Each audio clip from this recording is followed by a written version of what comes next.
അപ്പോൾ ആദ്യമൊക്കെ പാർട്ട് 2ലേക്ക് ഏവർക്കും സ്വാഗതം. പാർട്ട് 1 കാണാത്തവരുണ്ടെങ്കിൽ ആ പാർട്ട് 1 കണ്ടിട്ട് വേണം ഇങ്ങോട്ട് വരാൻ. അപ്പോൾ ഇത് കോയമ്പത്തൂരാണ് നമ്മുടെ ആദിയോഗി ഉള്ളത്. പക്ഷേ കോയമ്പത്തൂർ ടൗണിലല്ല, ടൗണിൽ നിന്നും മാറി ഏകദേശം 30 കിലോമീറ്റർ ദൂരം നമ്മൾ സഞ്ചരിക്കണം.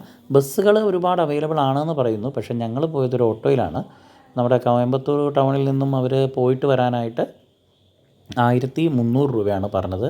അതൊരു റീസണബിൾ പ്രൈസ് ആയതുകൊണ്ട് തന്നെ നമ്മളത് എഗ്രി ചെയ്തിരിക്കുകയായിരുന്നു. കാരണം 6 മണിയോടുകൂടി നമ്മളവിടെ എത്തി.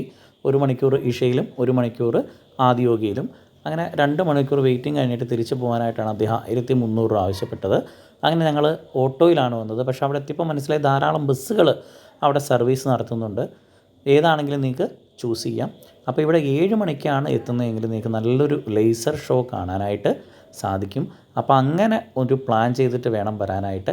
അതുപോലെ ഇവിടെ ഒരു ദിവസം നിൽക്കണമെന്നുണ്ടെങ്കിൽ നിൽക്കുവാനുള്ള സൗകര്യവും ഇവിടെ ചെയ്തു തരുന്നുണ്ട്.